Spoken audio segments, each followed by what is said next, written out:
Doctor, शरीरावर सूज येणे यावर आपण आम्हाला काय मार्गदर्शन करू शकाल? चेहऱ्यावरती सूज येणे म्हणजे चेहऱ्यावरती किंवा पायावरती सूज येणे याचे मुख्य कारण हे किडनीशी निगडीत असते. शरीरावरती सूज येणे हे दोन प्रकारचे असते. एक असते पिटिंग इडेमा, म्हणजे सुजेवरती जर आपण बोटाने प्रेशर दिला तर तिथे खड्डा पडतो, त्याला पिटिंग इडेमा असे म्हणतात. आणि खड्डा न पडल्यास त्याला नॉन पिटिंग इडेमा असे म्हणतात. लहान बाळांपासून ते अगदी वयोवृद्धांपर्यंत शरीरावरती सूज येण्याचा त्रास हा होऊ शकतो. प्रामुख्याने पायावरती सूज येणे किंवा चेहऱ्यावरती सूज येणे, डोळ्यांच्या भोवती सूज येणे ही लक्षणं आढळतात. ही लक्षणे किडनी आजाराचं एक प्रमुख लक्षण देखील मानली जाते. सर, आम्हाला सांगा, शरीरावरील सूज ही किडनीशी निगडीत आहे हे कसे ओळखावे? नक्कीच, शरीरावरती येणारी सूज ही किडनीशी निगडीत असण्याचे चान्सेस किंवा संभावना जास्त आहेत. लहान बाळांमध्ये नेफ्रोटिक सिंड्रोम नावाचा आजार हा प्रामुख्याने आपल्याला दिसतो. यामध्ये त्या बाळाच्या चेहऱ्यावरती किंवा डोळ्यांभोवती सूज आपल्याला दिसते. त्यानंतर ती सूज हळूहळू वाढत पोटावरती आणि पायावरती दिसते. नेफ्रोटिक सिंड्रोम हा लहान बाळांमधील खूप कॉमन असा किडनीचा विकार आहे. यामध्ये युरिनमध्ये प्रोटीन लिकेज झाल्यामुळे चेहऱ्यावरती किंवा पायावरती सूज येते. अशा बाळाच्या पालकांनी ते निदर्शनास आल्यास त्या बाळाला लवकरात लवकर किडनी तज्ज्ञांकडे दाखवणे गरजेचे असते. चेहऱ्यावरती किंवा पायावरती आलेली सूज हे किडनीशी निगडीत असणे हे स्वाभाविकच आहे आणि याकरता अशा व्यक्तींनी आपल्या किडनीचे फंक्शन किंवा किडनीच्या तपासणी हे किडनी तज्ज्ञांकडून करून घेणे गरजेचे आहे. अशा व्यक्तींमध्ये युरिनमध्ये प्रोटीन जाण्याची संभावना असते, युरिनमध्ये लाल रंगाच्या पेशी जाण्याची संभावना असते आणि याची तपासणी करून रक्तामधील क्रिएटिनचे प्रमाण तसे युरियाचे प्रमाण किडनी तज्ज्ञांकडून जाणून घेणे देखील गरजेचे असते. अजून एक सर, की शरीरावर येणारी सूज हे काळजी करण्याचे कारण आहे का?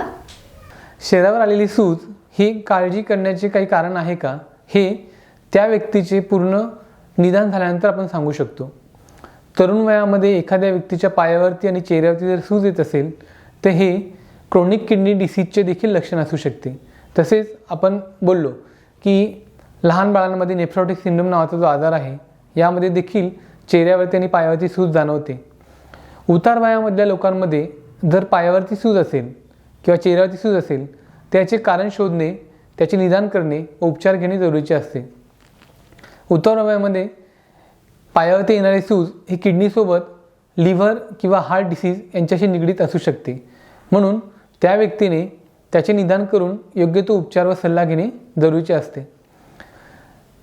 शरीरावरती येणारी सूज ही आपण जर दुर्लक्षित केली तर त्याचे परिणाम नंतर किडनी, लिव्हर किंवा हार्ट याच्याशी निगडीत होऊन तो आजार वाढण्याची संभावना असते आणि याकरता शरीरावरती येणाऱ्या सूजेला दुर्लक्ष न करता योग्य त्या डॉक्टरांकडून त्याचा सल्ला व उपचार घेणे जरुरीचे असते.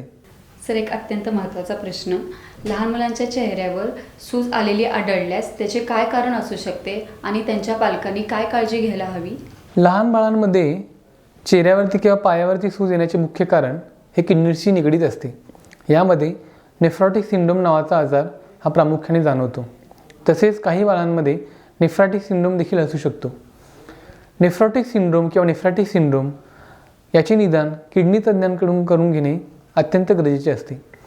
लहान बाळाच्या चेहऱ्यावरती किंवा पायावरती सूज आढळल्यास त्या पालकांनी किडनी विकार तज्ज्ञांना बाळाला दाखवणे गरजेचे असते. अशा वेळेस आपण त्या बाळाची युरिनची तपासणी करून बघतो, त्या युरिनमध्ये प्रोटीन लिकेज आहे का हे बघतो, तसेच लाल रंगाच्या पेशी जात आहेत का हे बघतो. काही बाळांमध्ये किडनीच्या सोनोग्राफी करण्याची देखील गरज लागते. ह्या संपूर्ण तपासण्या केल्यानंतर त्याचे योग्य ते निदान करतो आणि अशा बालकांमध्ये योग्य ते उपचार केल्यानंतर नेफ्रोटिक सिंड्रोम किंवा नेफ्रॅटिक सिंड्रोम या आजारातून त्या बाळाची पूर्णतः मुक्तता होऊ शकते. योग्य त्या वेळेस उपचार घेतल्यामुळे भविष्यातील किडनीचा डॅमेज वाचून आपण त्या बाळाला व त्याची किडनी सुरक्षित ठेवू शकतो. तर मित्रांनो, आपल्या कुटुंबातील कुठल्याही व्यक्तीमध्ये किंवा बाळांमध्ये शरीरावर सूज येणे आढळल्यास किडनी विकार तज्ज्ञ यांचा सल्ला घेणे फार गरजेचे आहे.